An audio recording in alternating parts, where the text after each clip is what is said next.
Hi sellers, welcome to this video about setting up your holidays and vacations. In this video, we'll guide you through how to set holidays using vacation settings for longer breaks and how to temporarily remove your active listings from Amazon. Need a longer break? Switch to vacation mode for extended time off. Turn on vacation mode in your account settings. Here's how to do it. Go to Settings in your Seller Central.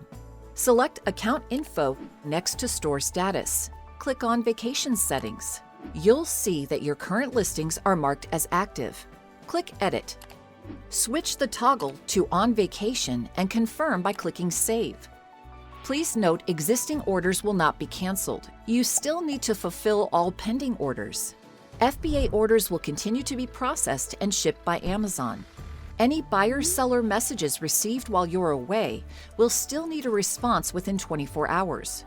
Remember to turn off vacation mode when you return. As a best practice, activate vacation mode at least 24 hours before your trip to take care of any last-minute orders. Unlike holidays, you can't schedule vacation status in advance. And that's all. Now you know how to set up seller-set holidays and vacation mode in Seller Central. With these tools, you can take time off while keeping your business running smoothly and making sure customers still get a great experience. Thank you for watching and happy selling!